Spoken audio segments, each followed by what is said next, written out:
चलो दोस्तों, तो आज देखते हैं कि सिंस और फॉर में क्या डिफरेंस होता है। आप देखते हो सिंस और फॉर पर बेस्ड आपके एग्जाम में बहुत सारे क्वेश्चंस पूछे जाते हैं, तो यही समझने वाले हैं कि सिंस का यूज कहां पे करेंगे और फॉर का यूज कहां पे करेंगे। एक चीज आप समझो, ये जो सिंस और फॉर होते हैं ना, इनको आप प्रीपोजिशन की भी तरह इस्तेमाल कर सकते हो और इनको और भी पार्ट्स ऑफ स्पीच में आप इस्तेमाल कर लेते हो, जैसे एज अ कंजंक्शन के तौर पर भी आप इस्तेमाल करते हो सिंस और फॉर का। आज की क्लास में हम देखने वाले सिंस और फॉर को जो आप एज अ प्रीपोजिशन की तरह इस्तेमाल करते हो टेंसेस में, जैसे कि आप देखते हो सिंस और फॉर का इस्तेमाल करते हो ना परफेक्ट कॉन्टिन्यूअस टेंस में या परफेक्ट टेंस में। तो जितने भी परफेक्ट कॉन्टिन्यूअस टेंस होते हैं या परफेक्ट टेंस होते हैं, जहां पे आप सिंस और फॉर का इस्तेमाल करते हो, वहां पे आप सिंस का इस्तेमाल कब करोगे और फॉर का इस्तेमाल कब करोगे, उसके बारे में समझने वाले हैं। तो सबसे पहली बात तो आपको यह ध्यान रखना कि जो सिंस होता है वो हमेशा जो दिखाता है वो पॉइंट ऑफ टाइम को दिखाएगा। अब पॉइंट ऑफ टाइम कहने का मतलब है स्टार्टिंग पॉइंट। फॉर एग्जाम्पल, मान लो मैं बोलूं कि मैं सुबह 10 बजे से पढ़ाता हूं। अब ये जो 10 बजे है ना, वो क्या है, एक पॉइंट ऑफ टाइम है या आप स्टार्टिंग पॉइंट बोल सकते हो। तो यहां अगर मुझे बोलना हो तो मैं यहां पे सिंस और फॉर के यूज में करना हो तो कौन सा मैं यूज करूंगा, यहां पे सिंस का यूज करूंगा, फॉर का यूज नहीं करूंगा। लेकिन अगर मैं बोलूं कि मैं सुबह 10 बजे से लेकर और मान लो वहां पे मैं 5 बजे तक पढ़ाता हूं और बीच के मैं इस ड्यूरेशन को बात करूं, मैं बोलूंगा I have been teaching for 7 hours. But अगर मैं बोलूं मैं 10 बजे से पढ़ा रहा हूं या 5 बजे से पढ़ा रहा हूं, ये सब टाइम अगर एग्जैक्ट टाइम की बात कर रहे हो, स्टार्टिंग पॉइंट की बात कर रहे हो, तो वहां पे आप सिंस का यूज करोगे। समझ गए होगे आई होप। जब भी ड्यूरेशन, मैं बोलूं 10 महीने से तो 10 मंथ्स, तो ये क्या होगा, ड्यूरेशन, तो यहां फॉर लगाओगे। मैं बोलूं 7 वीक्स, तो ये क्या है, ड्यूरेशन है ना, तो ये क्या है, फॉर लगाओगे। समझ में आ गई बात। मैं बोलूं फॉर अ लॉन्ग टाइम, तो ये भी एक ड्यूरेशन है, तो वहां पे क्या लगाओगे, फॉर का यूज करोगे। लेकिन अगर कोई स्टार्टिंग पॉइंट की बात करें, अब स्टार्टिंग पॉइंट क्या दिखाती हैं, तो ये सारी जो चीजें मैं देख रहा हूं ना, जो भी डेज का नेम होता है, नेम ऑफ डेज जो हो गए, नेम ऑफ डेज का मतलब संडे, मंडे, ट्यूसडे, ये सब आएंगे तो हमेशा ध्यान रखना ये स्टार्टिंग पॉइंट को दिखाते हैं और इनके साथ हमेशा सिंस का यूज किया जाता है। वैसे ही आपका हो गया नेम ऑफ मंथ्स, जून, मई, जनवरी, फरवरी, ये सब, तो उनके साथ भी आप क्या यूज करोगे, हमेशा सिंस का।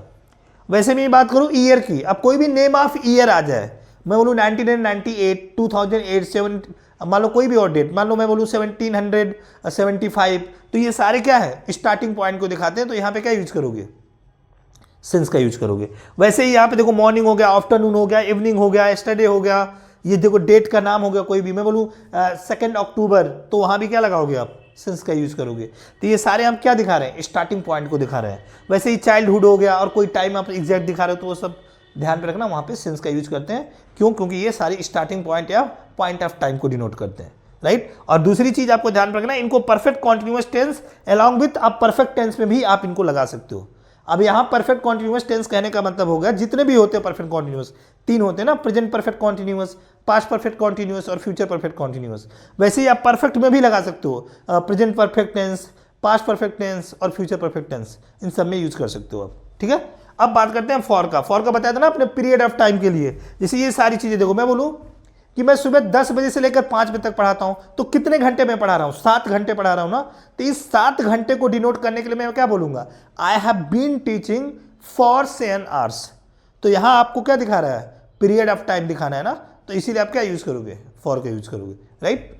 तो जितनी भी चीजें, जब बोलूं 2 आवर्स, तो पीरियड हो गया ना, पीरियड का मतलब यहां पे है, जैसे कि 2 आवर्स का मतलब क्या हो गया, ये ड्यूरेशन है ना, तो उस ड्यूरेशन को दिखा रहे हो, तो इसीलिए आपने क्या लगा देना, पीरियड ऑफ टाइम के लिए फॉर का यूज करोगे, ठीक है ना।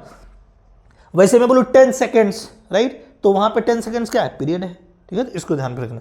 5 मिनट्स हो गया, 7 डेज हो गया, 3 वीक्स हो गया, 2 मंथ्स हो गया, 3 ईयर्स हो गया, अ लॉन्ग टाइम हो गया, सारे क्या दिखाते हैं हमारे, ये सारे पीरियड ऑफ टाइम को दिखाते हैं, ठीक है ना। अब एक चीज ध्यान पर रखना है, यहाँ पे जैसे मैंने बताया आपको पहले कि परफेक्ट और परफेक्ट कॉन्टिन्यूअस टेंस दोनों में आप यूज कर सकते हो, बट फॉर का यूज आप पास्ट टेंस में भी करते हो। इन चीजों को आपको ध्यान रखना है। चलो, अब मैं आपको कुछ एग्जाम में आए हुए ना इन पे बेस्ड क्वेश्चंस बताता हूं, तो आप देखो आपके एग्जाम्स में कैसे पूछे जाते हैं। जैसे यहां पे देखो ये दिया है question, she has been studying for 2 o'clock। अब यहां मैं पूछूं, अब देखो ये एसएससी सीजीएल प्री 2024 में पूछा गया है। यहां अगर बात करोगे तो यहां पे 2 o'clock क्या दिखा रहा है, स्टार्टिंग पॉइंट को दिखा रहा है ना, पॉइंट ऑफ टाइम को दिखा रहा है। तो ऑब्वियस सी बात है, यहां पे अगर फॉर लगाओगे तो गलत नहीं हो जाएगा।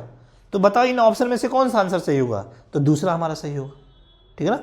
अब देखो यहां पे जब भी इस तरह का एरर आता है तो 2 चीजें आप ध्यान रखना, कि यहाँ पे ये सिंस और फॉर में क्या है, वो जहाँ पे लगना चाहिए पीरियड ऑफ टाइम है तो फॉर लगाओ, अगर पॉइंट ऑफ टाइम है तो सिंस। पहला एरर ये, और दूसरा टेंस का भी देखना, क्योंकि वो कई बार क्या करता है, यहाँ तो सिंस और फॉर की जगह पे सही रखेगा, यहाँ पे एरर कर देता है, टेंस को बदल देता है। तो ये भी चीज़ें आप ध्यान में रखना। तो यहाँ पे हमारा क्या एरर था, फॉर की जगह हमारा सिंस आएगा। चलो दूसरा देखते हैं आपके एग्जाम में आए हुए क्वेश्चन।